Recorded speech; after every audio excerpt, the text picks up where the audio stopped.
What's going on, everybody? It is Thursday morning once again, and it is time for the Going Broadway Podcast. Alex and Cole with you this morning, as always. Cole, what's happening? Good morning, everybody, and welcome to the greatest wrestling podcast ever. We have a great show in store for you today. It's going to be a great conversation. I can already tell just by the way we started off this morning, chatting before we started the show. So I'm super excited for today's interview.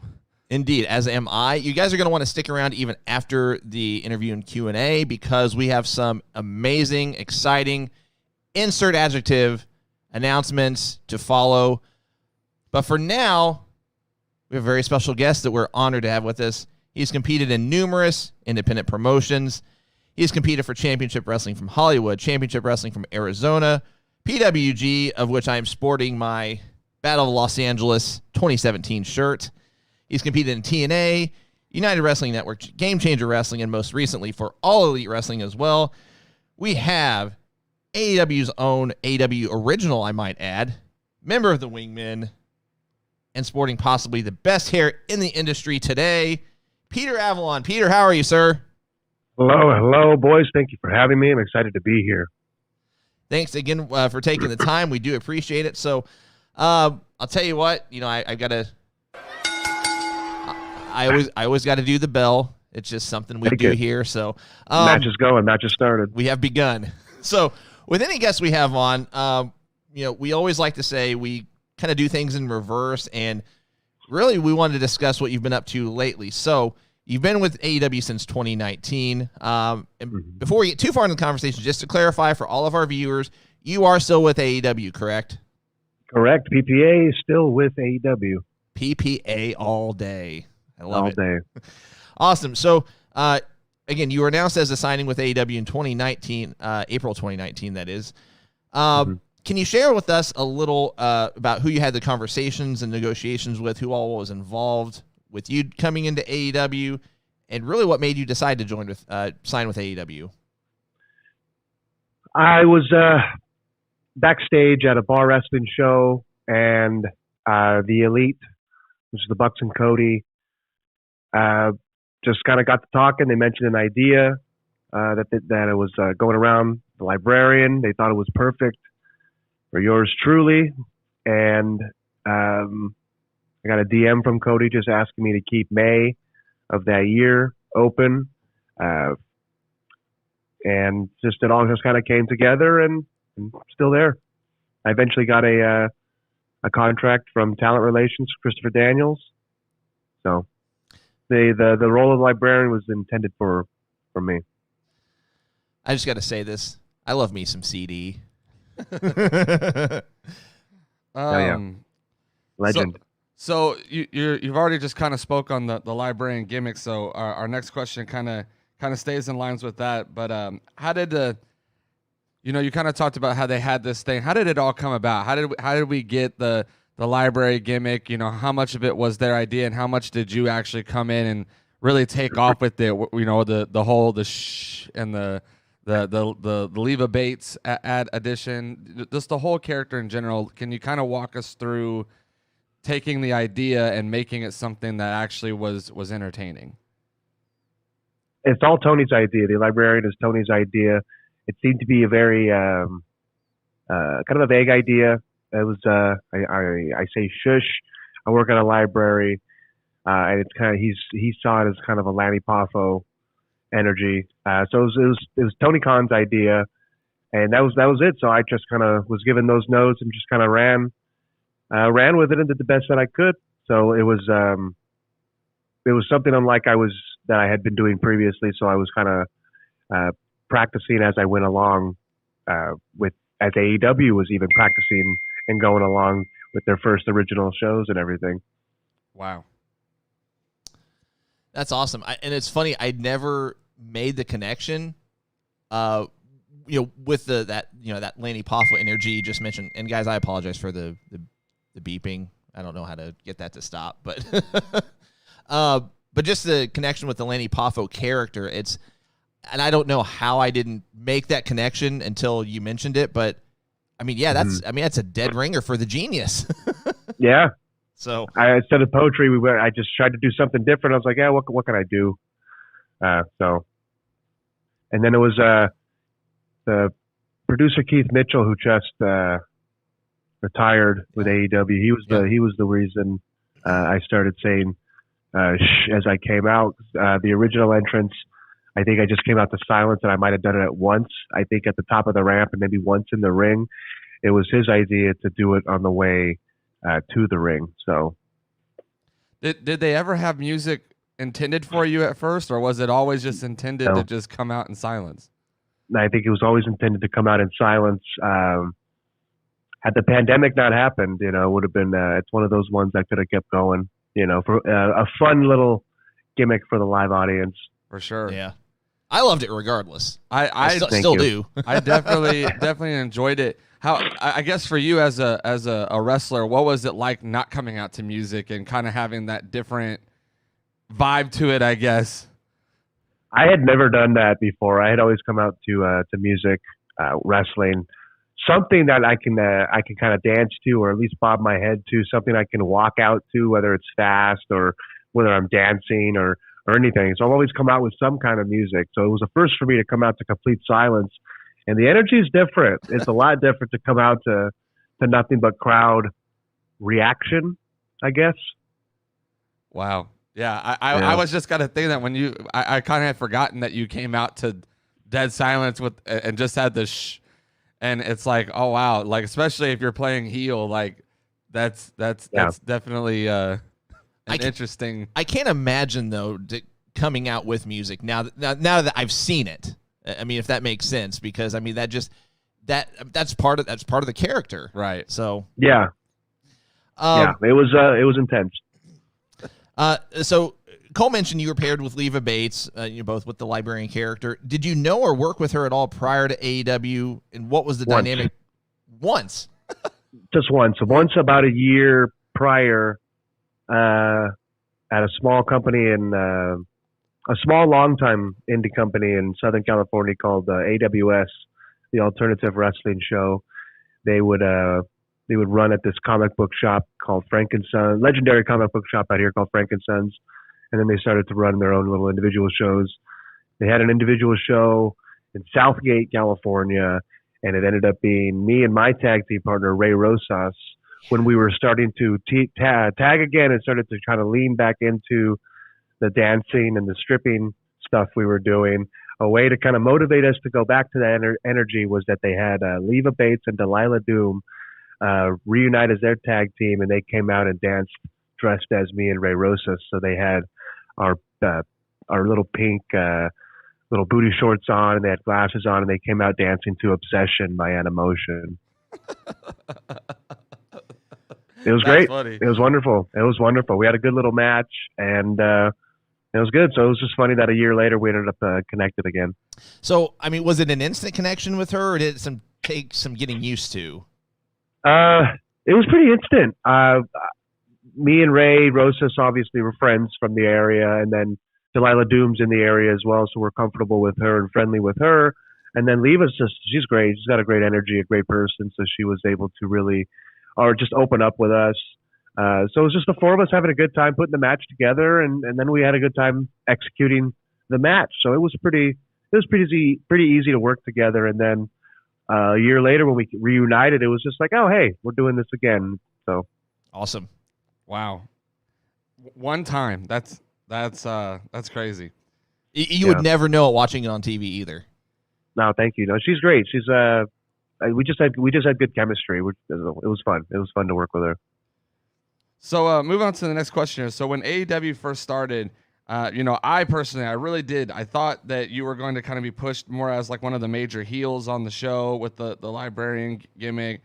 Do you feel like they missed the mark with the character, or do you feel like something just didn't click? You kind of mentioned earlier that with the pandemic that kind of maybe put a halt on some things.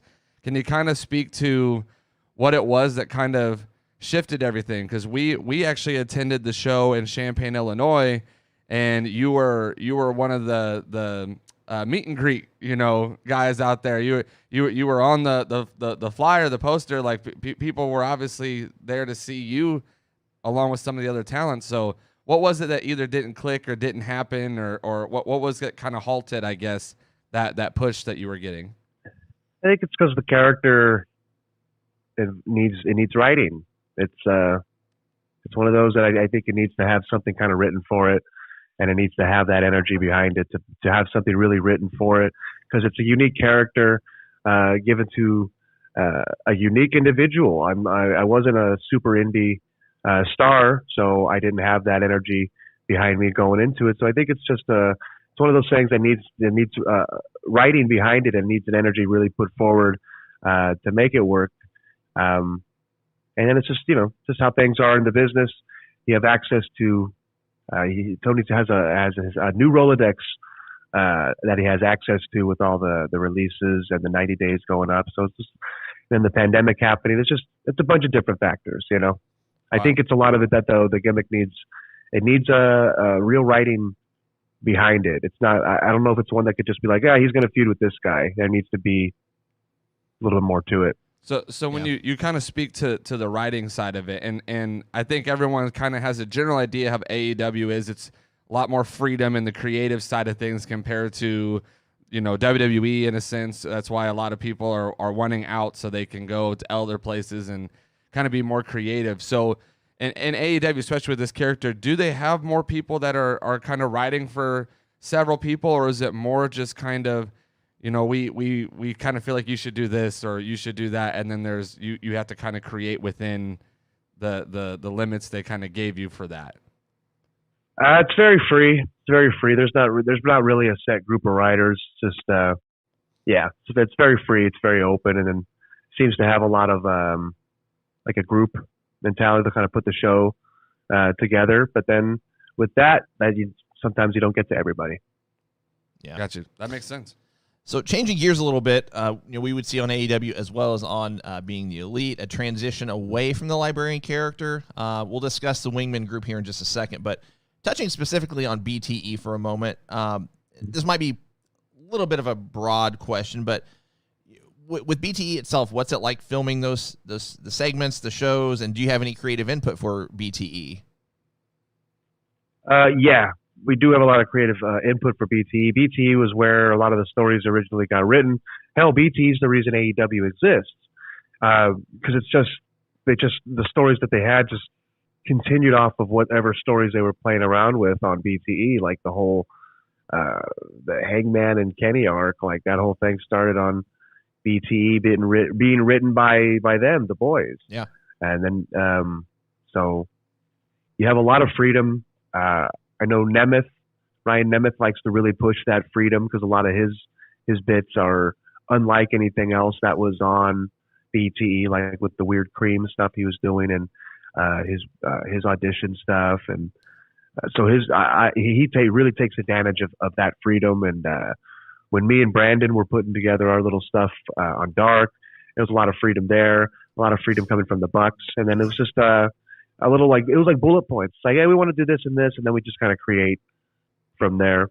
And it was definitely a nice, especially during the pandemic when nothing was happening and all the West Coast was shut down, and AEW was still trying to run operation, but they can only do it with a very limited set of guys in an area very limited. I think it was like Atlanta, so it gave a lot of the West Coast guys something to do and create. For sure, love it. Yeah, and. So kind of speaking still on the whole Brandon Cutler, you and Brandon, the tag team run you had, the feud you had with him, all those different things. Was there a particular spot during one of the matches where you were kind of slammed into some Legos? Not kind of, he was. How would you rank that in your career in terms of most painful bumps and spots that you've had to perform? And can you kind of explain to us what that felt like? It wasn't Legos. It was Dungeons and Dragons dice. They have, and if you've never played Dungeons and Dragons, they have different dice than just the standard 6-sided dice that you would get in just like a card game. They have 20-sided dice, 18-sided dice. They have a 4-sided dice. That's the dreaded one, is a 4-sided dice, because it's a fucking pyramid. So it's like you're getting slammed on points. Excuse my cursing. I just had to really emphasize it because it was the most painful thing. It's just I've got a bunch of points in my back. Oh my goodness, yeah. It was awful. It was very, Very, very painful. Obviously, that makes more sense with Brandon Cutler's character and the Dungeons and Dragons and all that stuff. And Oh, that was his whole evil thing. I slammed him on some books though, so that hurts. I'm sure it was a fair trade-off. Books versus dice. Hopefully, you got him like on the edge of a book or something at least. You know, I whacked him with it. I whacked him with the Silmarillion. So, and then I had brass knuckles inside of it. Okay, well, should have got a bigger book. I mean, Yeah. I can't imagine just being slammed to the. I mean, look, my kids leave toys on the floor, and I mean, they're not like 4 or 5 insert number of sided dice, but just stepping on them hurts, and I can't imagine being slammed to it. It's like talking about it, I can feel it. It just makes me cringe. If you've never seen a 4-sided dice, like it's just it's just a point. Yeah. It's just a it point. Looks like That's a thick it. guitar pick. It's It's a pyramid. Oh, Yeah, it's a pyramid. Explain to us what it looked like afterwards. Did you have any like bruises or marks or anything from those dice? Oh yeah, definitely. I didn't get a good shot at my back, but I was feeling it, just like particular little points in my back, just like, oh, okay, that was for sure a 4-side, you know. Part of me wonders if it would. I feel like that would hurt worse than getting slammed into tacks, because at least the tacks will give a little bit. Yeah, for sure. Anyway, so just looking in the last 2 years, I mean, it's just really crazy how time flies in wrestling, because it's been almost a year now. You've been with the Wingmen, so that comprises of yourself, Nemeth, JD Drakes, Cesar Bononi. What's it been like the last year for you being with this group of guys, and does it feel like to you that it's been that long? I didn't realize it was that long. No, but I guess time flies when you're having a good time, and I have a good time with the boys. So you shared an interesting story when you were recently on AEW Unrestricted about the origin of the group. Can you share with our viewers how that was formed, what input you may have had in it, and how organic was working with these guys? Working with them is organic, but I think the group was accidental. It was Christian's idea to put the 4 of us together, and I think call us the Wingmen.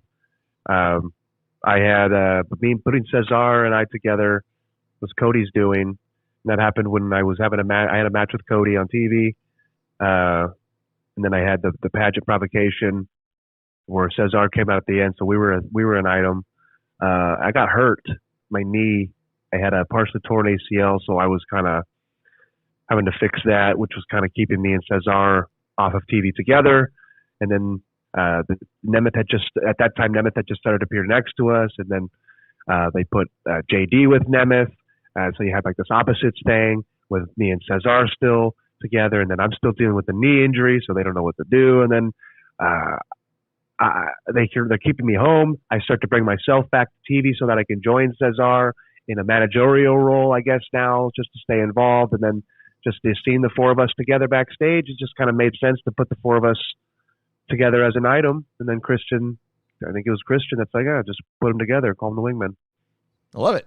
That's awesome. And you kind of mentioned Captain Christian. Charisma. So just kind of tailing off that for a quick second. What's it like being around, some of these guys, that are now in AEW, like Christian and Mark Henry, Paul White, some of the legends of the business, if you would, and even some of the peers, ones that my peers and my coworkers. It's cool. yeah, those guys. Yeah, that's cool. I guess I would have never put it together that Christian is the guy kind of behind the Wingman name, and but it's cool to see those guys. Actually hearing about those guys giving back to wrestling and, investing in the future and things that are, not necessarily their storyline or their thing or whatever, especially in a company for sure. that's so free. So for sure. It was awesome. Kind of moving on here and just kind of looking both within AEW and maybe outside of AEW, because we have this fun little term called the Forbidden Door type scenario going on now in wrestling. What are maybe some dream feuds or some dream matches for you that you're like, you know what, I would love to be in a program or be in a one-off or something with maybe a handful of talents that are out there? I want to wrestle Chris Sabin from TNA. I've always wanted to. That's a great name. I now you got to book the match somehow. Like I would love to. Yeah, Chris Sabin was. I remember watching when I was getting to TNA. I was still a wrestling fan. I wasn't in the business yet. Like early TNA, like Alex Shelley and all those guys. And I really liked Alex Shelley and Chris Sabin.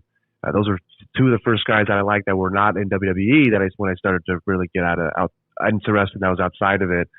I went to PWG my first time because they were on the show, and they really motivated me to kind of stick with it and want to go into it because to finally see them in person, I was like, oh, these guys aren't really they're not giants, they're not super big boys, they're reasonably sized like myself. So I'd say Chris Sabin and Alex Shelley. I mean, the Motor City Machine Guns, I've gone on record saying this before. They're one of my favorite tag teams, probably that I've ever watched, in my age. And they're just exciting to watch. So, you were really quick to answer that, which means you've kind of thought about it. How would you book that program? How would you, if it were you and you were going to set it up, how would you kind of make that match come to fruition, and maybe we can get a hashtag going or something? Man, good idea. I'm in Orlando a lot for Dark, so maybe it can happen on Dark, maybe it can happen on Impact. Who knows? It can happen. Oh man, hashtag Sabin and Avalon. We're gonna start that today. I'm in. I love it. I love it.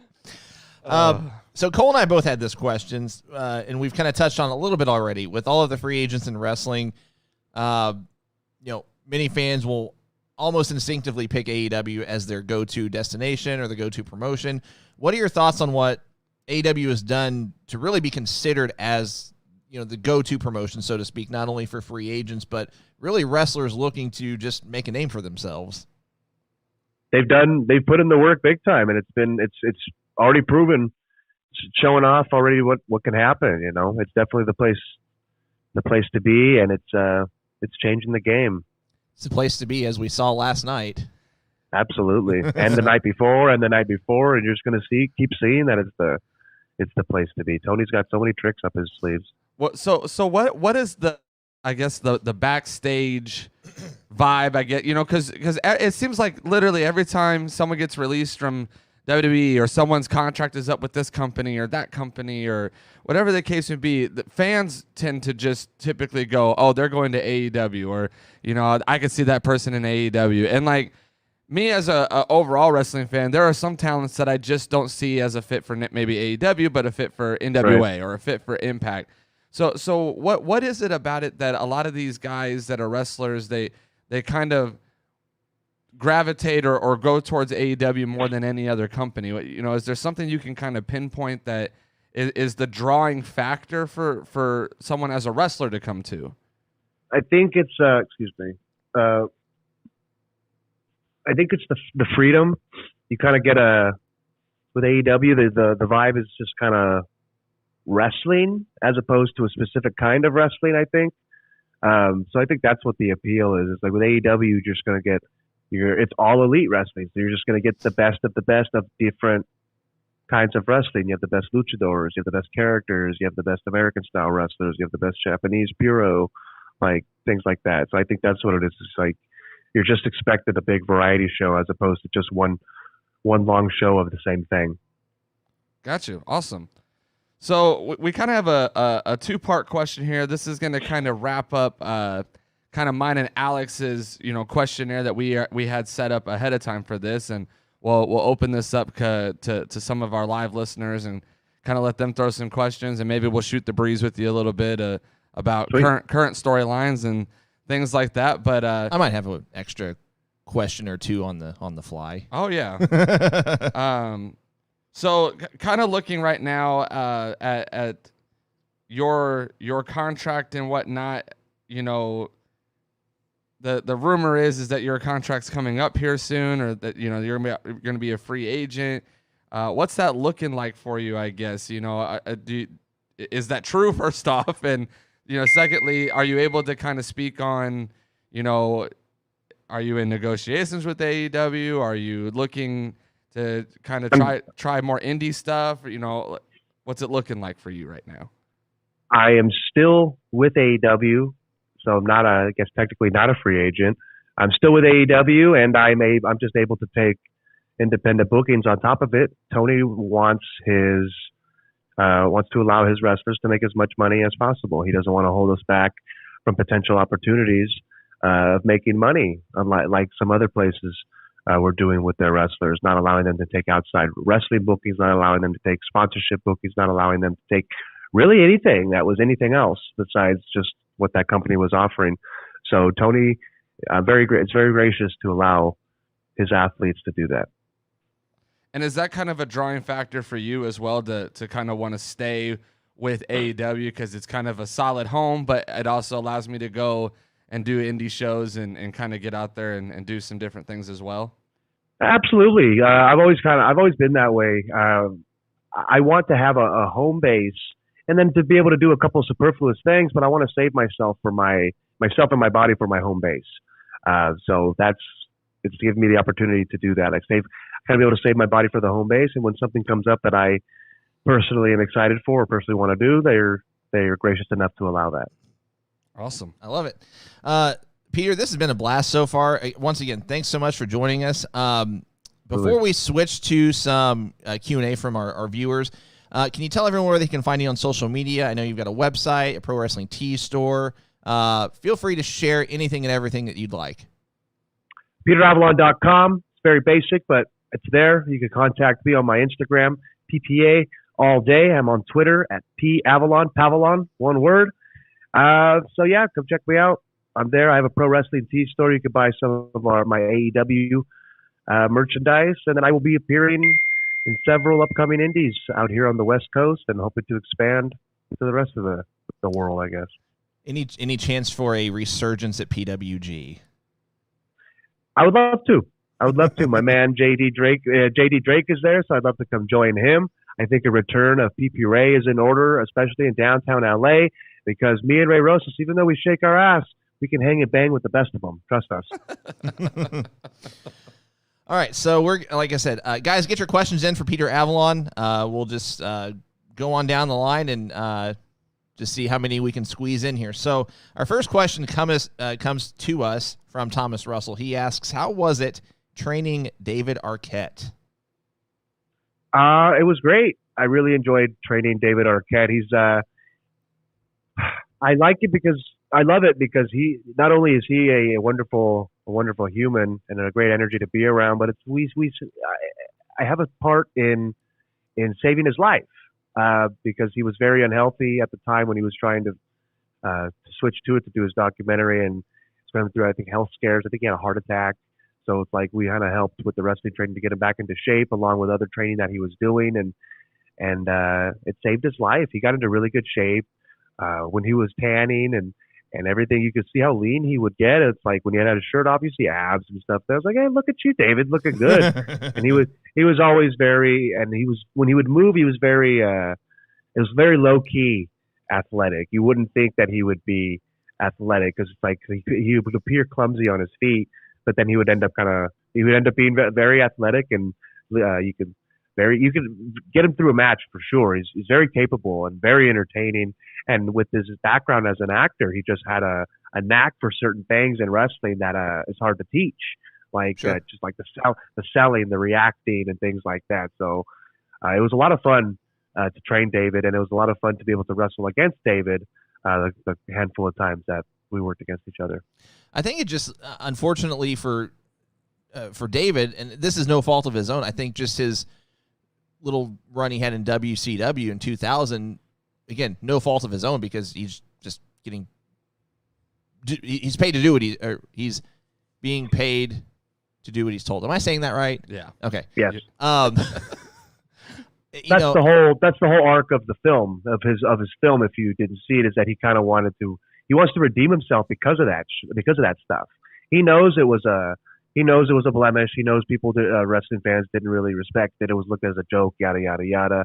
So that was really his goal, was to get back in and kind of earn fans respect. And I think I feel like he did, because he went about it the right way. He was training with me a lot, man. Like a lot of private sessions, a couple times per week, on top of training with other people too. Like he was close with Jungle Jack, so he did training with Jack, and then he was on the road getting training different places. He was talking about his training that he did in Mexico, and then when he was doing indies in different parts of the country, he would get reps training there too. So it's like he was working like a real pro wrestler. I definitely need to watch that documentary. I'll be honest, I've not watched it, not for any particular reason other than just when it first came out, just kind of. It dives into the GCW match and everything that he did too. Yeah. So it's a real cool peek into the behind the scenes aspect of what's going on in his crazy mind. Yeah, I definitely need to check that out now. So, let's see. The next question comes from Cody Omega. I have a feeling that's not his real name, but nonetheless, I have a question. How was it working with JD Drake, and how much did you learn from him? He is an amazing dude.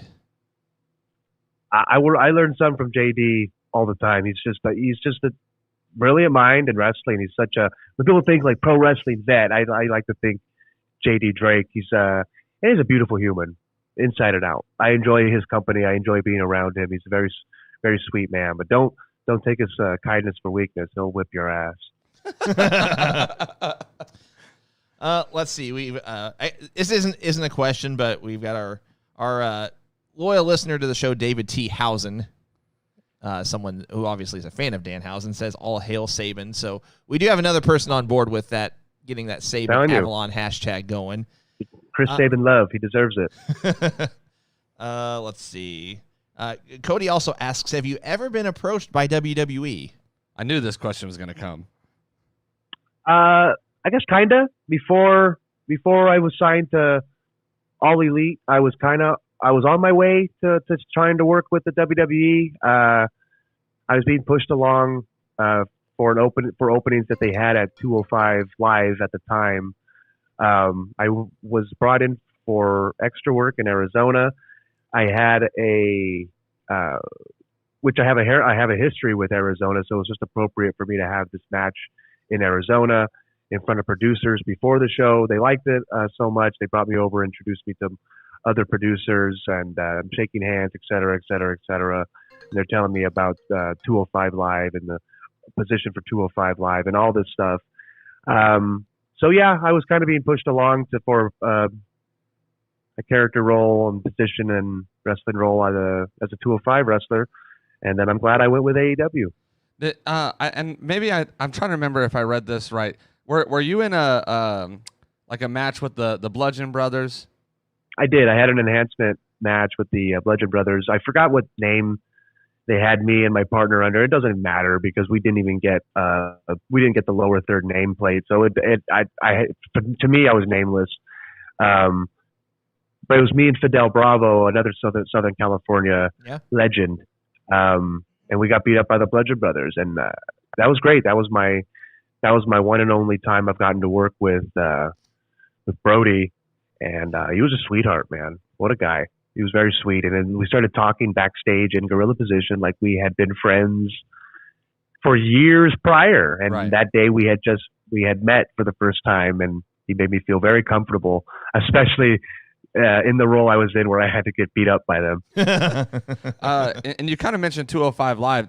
Is that something that is interesting to you at all? You know, even now, like, do you find the 205 Live name, the background of it, you know, especially when it was kind of going hot and heavy with all the talents that they had, was it an interesting landing spot for guys that are your size and your skill sets, or was it just kind of a stepping stone in your eyes?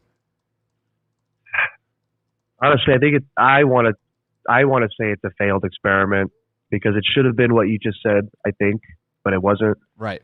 So, but I mean, there's a lot of bangers on there, man. They gave an opportunity for a lot of the guys to go out there and do what they were doing. It just was done in a way that made nobody care. And I mean, I agree. When you put it on the network, first off, and you don't even give it like for the viewer that doesn't purchase the network every single month, which at that time the network was expensive. No one was going to pay that a month just for what they were offering. But I'm people always, and people that bought the network were just doing it to watch the pay-per-views. right.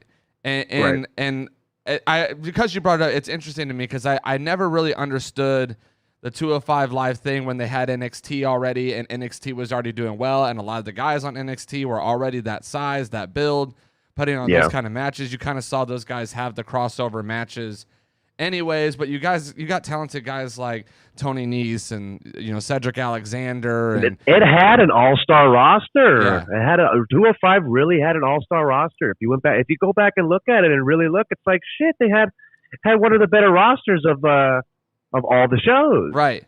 And that's why I was asking, was it a destination spot for someone that would fit the mold, like you, because of the roster and the because we like to talk about wrestling. The matches were going to be fire. And half the time they were getting on the pay-per-views as the pre-show or the opener match or something. And it was usually one of the better matches, but you just weren't as invested because you didn't know the storyline behind it. You didn't know why the why behind the match. And I was we have Tony Nese coming on for a stream coming up, and so I was kind of doing some background on him, and I was like, the dude turned face heel like 9 or 10 different times, and I didn't even know about it. Like, and so like you don't get the storyline behind it. So I was just kind of curious when you brought it up. I was like, you would be a really good fit for that show for what they were doing, but is it really a destination spot for many if it's not really getting any kind of creative direction, any attention? It's just someone might have heard about a good match here or there. Yeah, I think it's not a destination, but I think I had intention that it could have been. I wanted to go in there and be able to make it a destination. Yeah, I was like, I think I can make it something. I'm a character unlike anything that's on 205 Live, so I think I can make just kind of putting things in your head. And right, if that was going to be where I worked, then I'm going to give it 100%. Well, and of course, at the time you're thinking that there is no AEW. Yeah. There's only so many alternatives, and there wasn't an AEW. Yeah. Not in the capacity that it was, yeah. There's so many alternatives now. Now it's like you have your pick of the lot, especially with everybody, free agents and all this stuff. Yeah. Everybody's, trying to find a home and find what fits them best and whatnot. For sure. But, before that, there was no AEW. So no. At the time, it was a viable option at the time, and it was exciting. It was an exciting opportunity for sure. It was really cool. So, yeah. No, I'm sorry. Go ahead. I didn't. I would say it was really cool to just to be a part of it because it was just exciting. It was all happening in Arizona, so it was just a lot of history there with Championship Wrestling from Arizona. So it was like as I'm getting looked at and shown interest in my work and me to work there, it was happening amongst the other extras who were cast and crew from the Championship Wrestling from Arizona show that I ran. So it was cool to for them to also see this happening to me. So they were kind of excited for it too, because it's like, hey, it's one of our guys, Well, and you spoke of conversations. Can you share who those conversations were kind of with when they were kind of talking 205 Live and all those things? Adam Pearce. It was Adam Pearce. Yeah, I was working with him. He was the reason I had a match and everything like that. I go back with Pierce to original Championship Wrestling from Hollywood days. I learned a lot from him under his tutelage. I was in a faction with him called the Standard. It was me, him, Joey Chaos, and Austin Aries at Championship Wrestling from Hollywood, and we ran the damn place for a little bit. What a faction! What a faction! That's a dope faction, right? Oh, there. 100%. I like the name too. Mm-hmm. So I want to. That's right. I want to run through again. We're kind of just doing this on the fly, but I wanted to pull up the Cruiserweight Classic from 2016. Listen to some of these names that were in this tournament, and it really kind of puts in perspective how they dropped the ball on 205 Live. Okay, you ready? Akira Tozawa, Jack Gallagher, Fabian Aichner. Aichner or Eichner? I always pronounce it. They pronounce it Eichner. I think it's it's Eichner. Tajiri, Grand Metalik, Drew Gulak, Zack Sabre Jr. Just Brian Kendrick, Tony Nese, Kota Ibushi. Anyway, okay. Let's see. Cedric Alexander, TJ Perkins, who's with New Japan right now, Johnny Gargano, Tommaso Ciampa. Both of those guys not only were in this, They were in the first round. Their match was the first round. Ali, Rich Swann. I mean, I'm just like, really, what are you doing? And you see like all these guys now and how they've kind of paved their way in different companies, or maybe paved their way through WWE just a little bit through NXT or some of those things, and now they're off doing their own thing. And only like 3 of them, I think you could say, did it with WWE. Like the rest of them had to go find their success or find their spot somewhere else. Wow. Yeah. That's wild. So, back to a few more questions. We'll probably wrap up in the next 10 or 15 minutes or so. This question comes from Billy Ray Milburn. What got you into wrestling in the first place?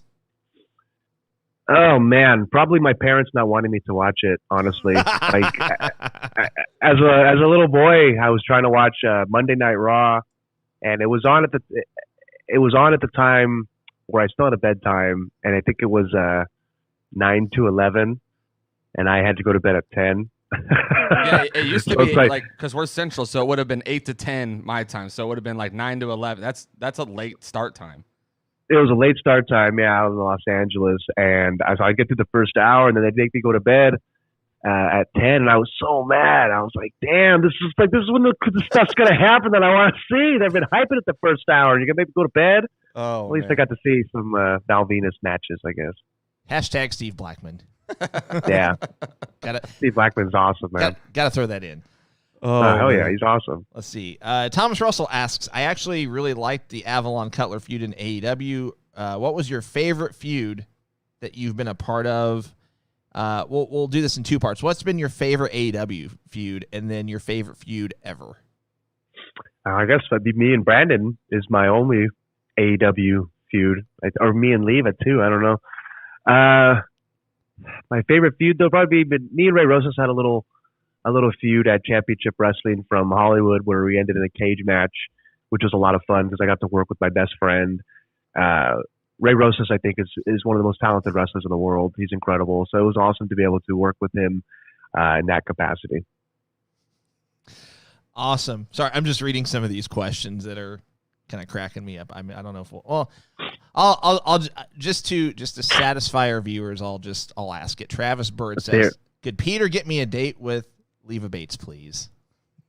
No, absolutely not. I cannot. I'm still trying to get her to look at me again.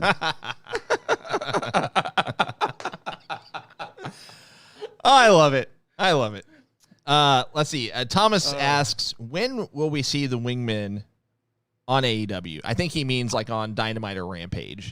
That's a question for Tony, man. Once you get Tony on this thing, ask him because I'm asking the same damn thing. Come on, Tony. We'll get going on that. We'll add it to the hashtags. The Avalon Saban hashtag. We'll add a Wingman hashtag. The Wingman could be a really good rival to the Pinnacle. Wingman Wednesdays. Wingman Wednesdays. That's the hashtag. That's the hashtag. We got it. We got the hashtag. I'm gonna push for a Wingman Pinnacle. That's the ultimate way to get you guys over is to go against the Pinnacle because they'll get booed no matter what. So get you guys over. You give MJF a loss on his record. It'd just be crazy, right? Like we'll just write something insane. Yeah, there'd be a lot of robes out there. Jeremy Stoneberger asks, any tips or advice for getting into the business? I've spent the last year learning and getting involved with a couple of local indie shows. My advice on getting into wrestling is to get out of wrestling. All right. I'm just kidding. Ears open, mouth shut, and don't be afraid to ask questions. If they can't answer the question, they're probably not very good at it. That's a good. I like it. I like that. That's a really good answer, and that's in anything. That's not just in wrestling. That's in anything. Truth. If you, it's truth. You don't really. If they don't want you to exactly. If they don't want you to ask questions because you can't answer questions, then that's on you. Man, you got to be able to break down technical stuff. Take notes, y'all. He is being dropped right now. Well, and one thing we've not even touched on, you've been producer Peter. Yeah. Why don't you touch on that a little bit? I was the EVP of Championship Wrestling from Arizona, which was a regional television show, regional to Arizona. So it was on TV in Phoenix, Tucson, and Yuma, and then we were on the internet for international. So it was awesome to be able to kind of dive in and learn how to run a television show. It was me and my partner Mick Greenwood, and we loved it. We were in charge for 2 of the 3 years that it was alive. The first year was owned by someone else, and we almost lost the show going into the second year. And then with the switch in management to where me and Mick were running the show, we saved the show. And then the show ended up leaving us during the pandemic, unfortunately, because obviously we couldn't run the show. Sure. But it was amazing, the stuff we were able to do. We got MJF on the show. We had a lot of NWA affiliation. So we had Tim Storm on the show, and we had the NWA Championship defended when Nick Aldis was champion. I took him on, and I lost, unfortunately. We had Johnny Jeter. We were able to get Johnny Jeter back into wrestling, former Spirit Squad. Yeah. So like we had a lot of dudes that were coming in and out of Arizona. And Arizona started to take off and becoming it was not the flagship show of the United Wrestling Network, but for the boys in the back, it was the flagship show. People preferred to work the Arizona show over all of Marquez's productions. They would rather make the long ass trip to Phoenix because they just felt like, honestly, with all the words being said, it was like what they were saying was like an AEW. It had that kind of energy. They felt like they had the freedom to do what they want and go out there and show that they can hang and bang and have good matches. Granted, we don't have access to the worldwide talent that AEW has, and our talent pool was just mainland Arizona and then a little bit of LA. But it was we were able to really give the boys that freedom, the boys and girls that freedom, and be able to really write some outlandish and crazy storylines that us in the back still fondly talk about a lot. So that's awesome. We'll do one more question and then we'll wrap things up. This question comes from David. How did your family react when you told them that you were going to be a pro wrestler and get in the business? It's like, they kind of like, we're like, laughed it off. Skinny little kid with stars in his eyes. Like, yeah, good luck, kid. Make sure you don't quit school. So as long as I didn't stop going to university full time, they didn't really care too much. It's just funny though, what ends up becoming the actual career. I love it. Way to stick it to him. No, just, as we wrap up, before the show, we kind of touched on, and I know our listeners want to touch on last night just a little bit. So sure, I'd love to get your thoughts and to kind of preface. You kind of shared with us that you kind of stay up to date via social media some and whatnot. But Tony Khan teased a pretty big signing all over social media, and the forbidden door would be forever closed, or what, all these different things that were coming out. Your thoughts on Jay White being involved with AEW now, and of course the Limitless Keith Lee joining last night as well. What are your thoughts and maybe just kind of some of your overall thoughts on where AEW is at right now? How do you feel the show is going, and some of the more recent signings that have joined? I think it's exciting. I think it's really exciting. It's exciting to see Keith Lee here. I know people are really excited about that. I'm definitely excited about Switchblade being there for sure. So we're just it's just the potential of seeing the potential clash of matches that we've never seen before. So it's really exciting. And who knows what else Tony has up his sleeve, man. So one of the things that was posted is that Tony, very few people knew about one of the signings. I don't know if that was in regards to Jay or if that was in regards to Keith. Do you know what he was talking about when he said that? Were you aware of either of them coming in? Nope. Just as surprised as y'all. Keep it close to the chest. That's consistent. That's it. That's consistent with stuff I've read online that they were keeping it really hush hush, pun intended. Yeah, sometimes people got big mouths, so the best way to keep mouths shut is just don't tell anybody. hit him with the. I got exactly. one more current AEW question for you that I'd love to get your thoughts on, and it's only because I see such a negative response on this particular person a lot. And I kind of want to know if you know anything about the relationship with AEW or your thoughts on it in general. But we got to talk about Dan Lambert for a second and America's top team. What's the vibe, I guess, backstage like with bringing him in and you know. Great. They're great. They're great. They're great. It's just everyone's excited to be there. So it's just another level of excitement for sure. It makes it, for me personally anyway, it makes me harder to not like him on TV because I just read so many things online about how he's like one of the kindest people backstage and super nice and generous to everyone. I'm just like, you can't tell us that thing as fans online because it makes it harder to hate him on TV. Exactly. Yeah, exactly. Don't pull the curtain back too much. Exactly. All right. Well, we're going to wrap this up. Peter, thank you again so much for joining us today. Hell yeah.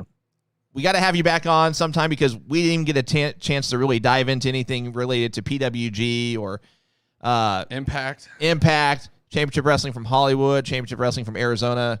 We got to have you back on sometime and, absolutely shoot the breeze with, because I'm a PWG guy. I gotta talk some PWG. So thanks again for joining us. And we'd love to have you back on sometime if you're ever up for it. Let's do it. Hell yeah. Thank you, boys. All right. Thanks, Peter. All right. So we got some announcements for you guys. You guys have hung around, and we appreciate it.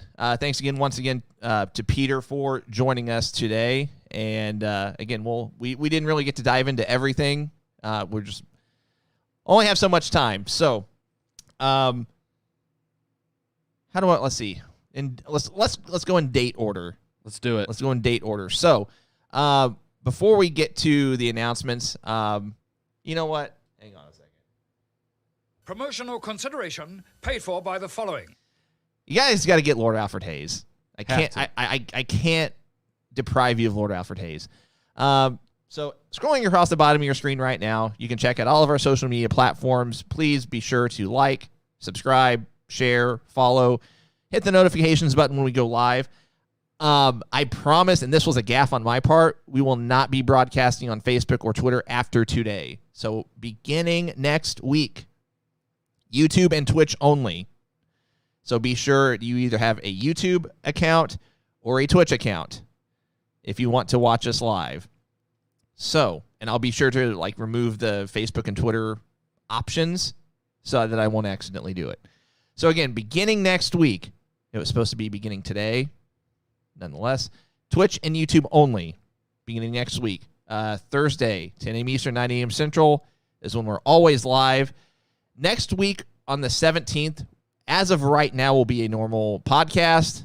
We'll just, it'll be a normal podcast. We'll have segments and talk with you guys. We'll do some fan mail. We'll preview our 12-hour stream on the 19th. Let's talk about the stream on the 19th. So next week, we'll kind of reveal some of the planned segments, if you will. We've kind of already shared with you guys some of our guests that we have on the way. I'm not going to play the video, but we've got Matt Hardy joining us. He is at... there we go. Matt Hardy is joining us for our second hour. He's joining us at 1 p.m. Eastern, noon Central. I will put this one up because it's not a video. Kylie Ray is joining us for our... Oh, we need to fix that. I knew I was forgetting something before we went live. I knew I need to get this edited. So Kylie Ray will actually be joining us at 5 o'clock Eastern, 4 p.m. Central. So we need to get this fixed. We moved some stuff around. So she is joining us in the late afternoon, early evening. She's pumped, too. We got to see her at Glory Pro. You guys got to see a little message from her on our social media pages. She's super excited about it. We got a chance just to chat with her a little bit. She was very adamant about, making sure that she was on and wanting to shoot the breeze with us and everything. So, and by the way, that promo she did, one take.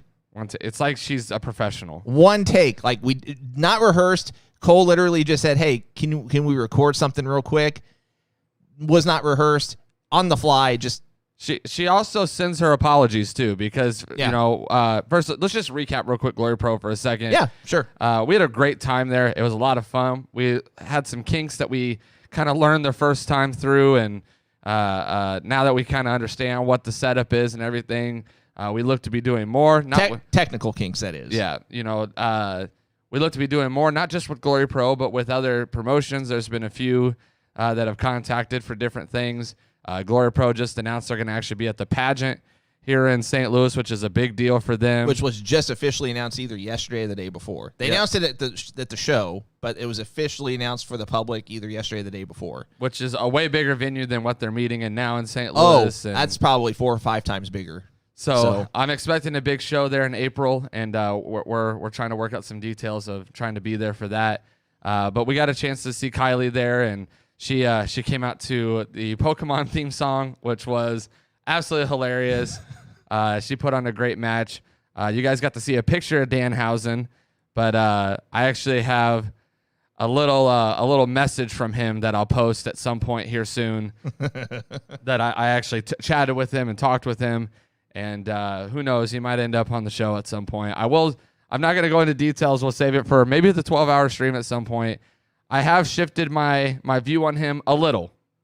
Just a little. I got to get on camera with it. Cole's coming around to Danhausen. Just a little. I still have my opinions that are pros and cons. I'll share those at some point with you when the segment calls for it. But for now, just know that I did get to chat with him. I did get to see it in person, and I was definitely entertained by him. And I got a little message from him that he was willing to shoot for us that I'll be posting at some point as well. So that was good as well. And we get to talk about another one of our guests here in a second that was there. So I wanted to just recap and tell you we had a blast. Thank you to those who joined us and hung out with us for that hour beforehand. So we mentioned Kylie is joining us for our 6th hour at 5 p.m. Eastern, 4 p.m. Central, and we'll share an itinerary. It's not going to be a specific schedule necessarily. I mean, we'll probably, besides our guests, those are locked in, but for segments, we might adjust on the fly and see what happens. But to recap real quick to this point, Matt Hardy, hour number 2, 1 p.m. Eastern, noon Central. Kylie Ray will be joining us at 5 p.m. Eastern, 4 p.m. Central, so that's hour number 6. We also have Tony Nese joining us for hour number 8 at 9 Eastern. Wait, this isn't right. No, that's right. I'm sorry. That is correct. 7 p.m. Eastern, 6 p.m. Central. I'm getting stuff flip-flopped. So 7 p.m. Eastern, 6 p.m. Central, Tony Nese. Hour number 8 of our 12-hour stream. Here is the first of not 1, not 2, but 3 special announcements we have this morning. Joining us for hour number 4 of our 12-hour stream will be none other than Davey Richards, St. Louis's own Davey Richards, 3 p.m. Eastern, 2 p.m. Central.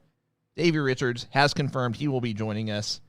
Confirmed at the show. Confirmed at the show, exactly. Confirmed at Glory Pro. So, to recap, this is what we've got for our special 12-hour stream. I mean, that is a star-studded cast. Saturday, February 19th, noon Eastern to midnight Eastern, 11 a.m. Central to 11 p.m. Central. No, it's not Comic-Con. It is the Going Broadway Podcast, and we're going to be having a lot of fun that day. Twitch only, guys. Twitch only. You will not be on YouTube. Definitely won't be on Facebook or Twitter. Twitch only. So please make sure you have a Twitch account because we got some cool ways that you can participate interactively on Twitch. You know, we got some prizes. We got lot of prizes, a lot of drawings that we'll be doing that day. But there are like some certain things you can do on Twitch, like with emotes, and you can financially support us if you'd like through subbing, gifting subs. You can purchase bits, I think that they're called. There's just things like that. I mean, and those new to Twitch, just so you know, when you sub, that's actually what gets rid of the ads and the commercials too. Yeah. So if you don't like ads, you don't like commercials, that's a way that you can get around that is by subbing. So it does support us as well, but it also gives you a better viewing experience as well. So that's something else to consider when you're twitching. You're twitching. I like it. All right. So recapping, Matt Hardy, 1 p.m. Eastern, noon Central. Davey Richards, 3 p.m. Eastern, 2 Central. Kylie Ray, 5 p.m. Eastern, 4 Central. Tony Nese, 7 p.m. Eastern, 6 p.m. Central. And we have a special surprise guest that we will not be revealing at all ahead of time. You'll just have to tune in. He or she will be joining us at 9 p.m. Eastern, 8 p.m. Central. We will not be revealing who that is. He or she will be our 5th guest. As you can see, we only have 4 up on the screen currently. We will have a 5th guest. He or she will be a surprise up until his or her appearance itself. I can promise you it'll be a fun one. It will be a fun one. Lot of unpacking that we'll be able to do with this person. And we like to say that, we're not into the whole digging for dirt, so to speak. We won't really have to dig, I don't think. Everything with this person is surface level, and there's just a lot of great stories, I think, that we'll be able to kind of dig into and talk about. I'm excited. It's one that I've wanted for a long time. So I'm pretty pumped about it. And no, it's not John Cena, so you can go ahead and just not guess that.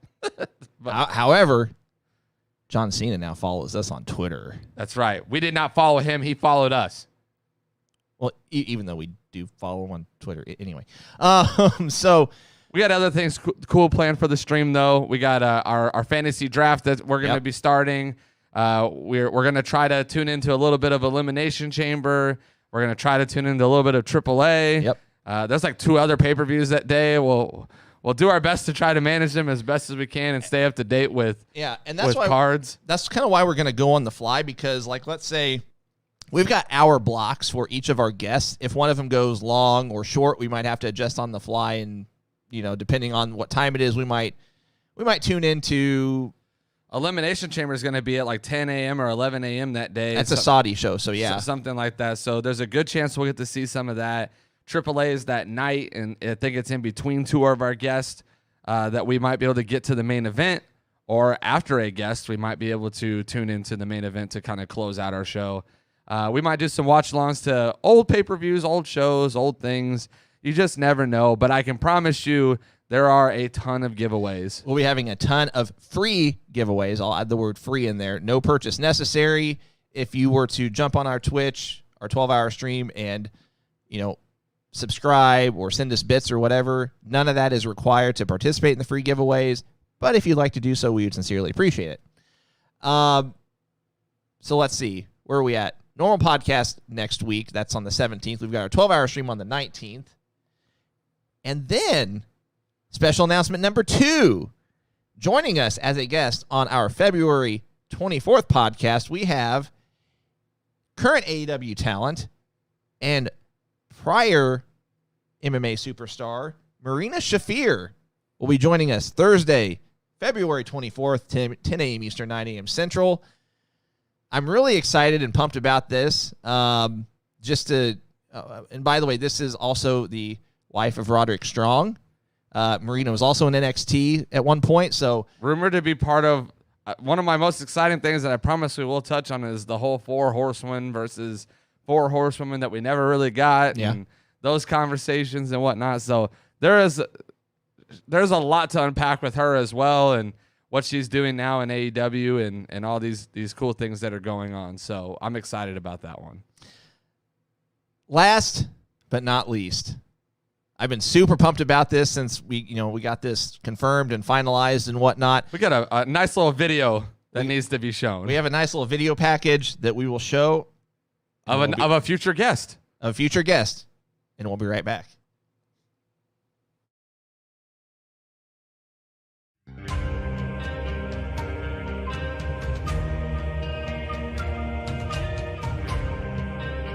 In 1986, the Kingdom of East Anglia saw the birth of their greatest son, an Anglo-Saxon warrior destined to be a champion for the ages and a national treasure for all time.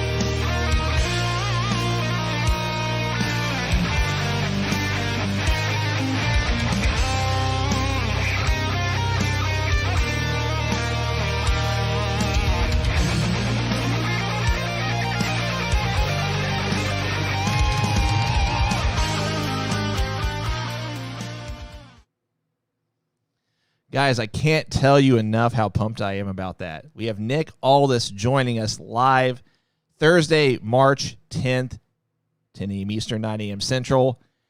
And, arguably the biggest guest we've had to date.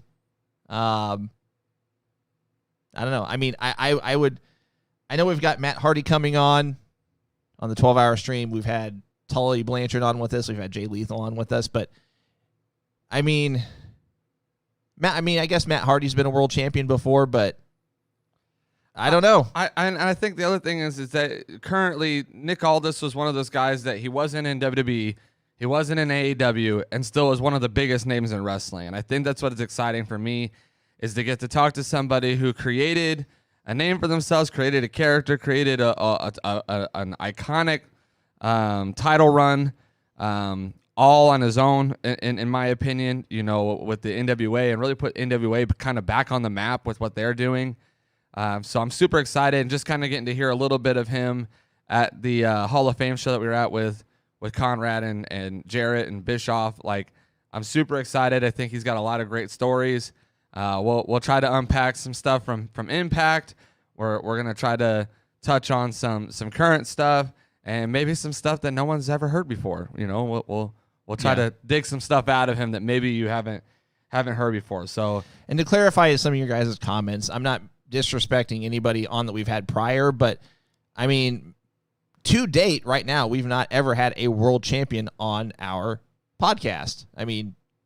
Tully, Ricky, Nikita, Jay Lethal was a world champion, Ring of Honor. Okay, sure. But if you're an NWA world champion, especially, I would strongly argue Nick Aldis is the greatest NWA champion of the modern era. You could put him up there probably. Hold on just 1 second, guys. What he's trying to say is, and I think for me, like, for us, we're excited about it. It's a big name for us. We've been super pumped about it. But maybe one of those guys was a big deal for you. I know some of you were extremely excited when Tully came on. I know a lot of you were extremely excited when Nikita came on. There were a lot of you on for the Ricky Morton show. For me, I'm super excited about Matt Hardy. I grew up watching Matt Hardy, so that's a big one for me. But I think Nick Aldis, for us, is one of the bigger current names that we could have gotten on the show. And we're super pumped about what we're going to bring out and be able to talk about on that stuff. So, Matt, we kind of touched on it earlier. It was kind of an accident to get on Facebook. From here on out, we will not be streaming on Facebook. We'll be on Twitch, YouTube solely. So thanks for popping on, though. And so get a Twitch or YouTube account if you don't already. And hanging out with us. But and make sure you hit the notifications button. We're super pumped about Nick.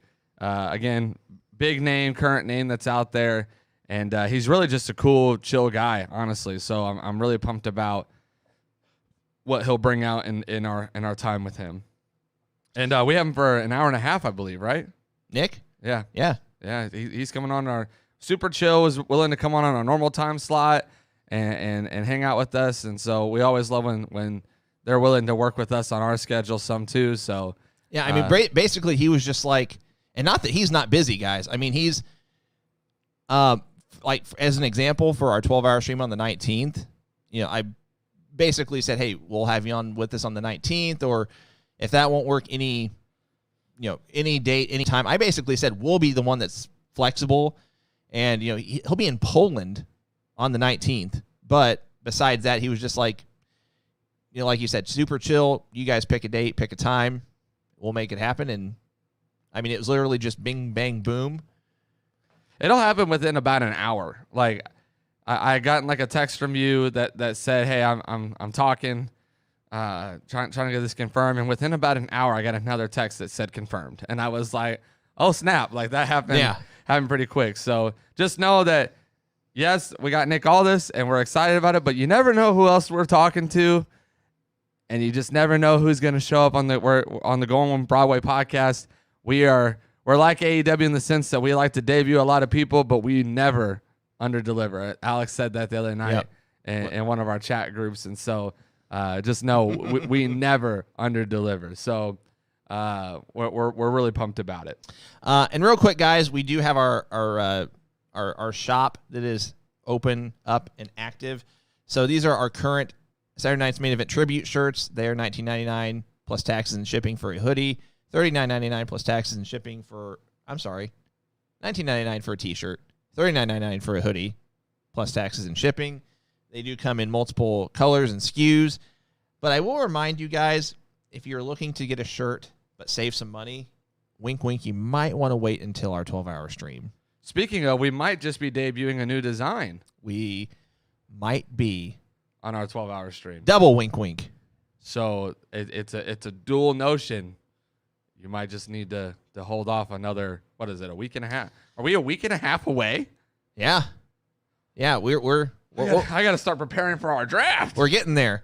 Jeremy says, is he the one you got the text about last week or a couple weeks ago on air? No, it was not. That was somebody completely different who we're still talking with, trying to get schedules to There are a lot of we're juggling a lot of guests in the air right now of they're willing, they're able, and they're going to. It's just right time, right place. We're just trying to make sure we don't debut Adam Cole and Daniel Bryan on the same night.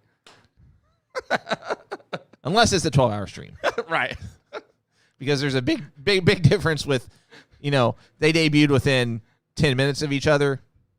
We'd have quite a bit of time. We're trying to listen, guys. We've had a jam-packed February. I've been super pumped about it. But here's the thing: March is going to come around, and so we're pumped to have Nick Aldis on in March. But we want to kind of space out. It's cool to have him, but we want to kind of get some of these guys spaced out throughout the year, so we don't get them all in February and then come May. We got nothing. you get us for a Q&A segment. Well, and part of it too is, I'd like to space out guests. Try not to have them back-to-back weeks because we understand you guys like to see us as well. We understand you want, the normal podcast and to chat about wrestling, which I say it in jest, but we actually do really appreciate it. You guys saying that, hey, we want you guys to do, a second podcast during the week that you have guests. And, it's something we've talked about. I don't think we'll ever get to the point where we would do it every single week we had a guest, but it's feasible that we might get in here and record something ahead of time. I doubt that it would be live. It might be, but slim chance, because it would likely be on I don't know. If we had a guest on a different day, we could do our normal show on a Thursday. So we're still figuring things out, juggling some schedules. So David, I'll put it to you like this: it's not that we are not trying. When it comes to WWE guys. So just know that messages have been sent, people have been reached out to, and it's never outside of the realm of possibility. You would be shocked. Inquiries have been made. What people say and respond back to and all that stuff. So one of these days you might just be shocked on who shows up on this show from what company and all of those good things. So don't lose hope. There is a chance. And guys, at some point I'll kind of open this up, but send us some recommendations on guests you'd like to see, because you never know, we might just be able to make it happen. We have a knack for making it happen sometimes. That's a shirt idea right there. GBP, making it happen. Making it happen. So, unfortunately, guys, it's yeah, we'll wrap it up. It's about that time. Cole, any final thoughts? Guys, as always, thank you for watching the greatest wrestling podcast ever.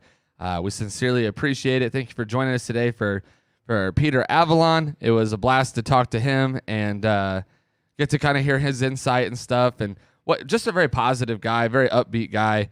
Loved hearing his takes on wrestling. And even before the show, we were just kind of marking out on some of the old school stuff with Ken Shamrock and the Lions Den match and some of those things. So a lot of fun. If you have anybody who would be interested in listening to that podcast, tell them to come back and check it out after we get off air. Don't forget to join us for that 12-hour stream. It's going to be a blast. Make sure you go get your Going Broadway Podcast merch as well, and get ready to sport that. And just stay tuned with us, because we're having announcements like left and right when it comes to indie shows that we might be at, working alongside with guests who might be on the show. And like I said, I'm teasing now, there might just be a little message from Danhausen that's going to be posted to our social media here soon. So you'll want to stay tuned for that as well. But until next time, I leave you with your favorite thing in the entire world.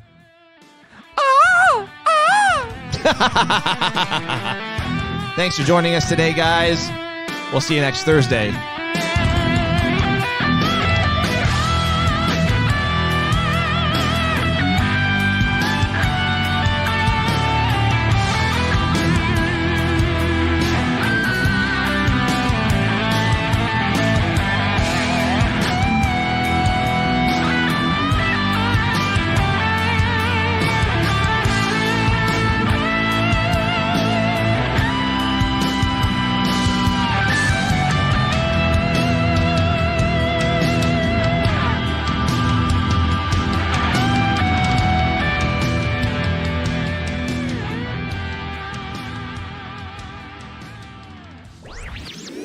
This podcast was a presentation of LightUpMedia.fm.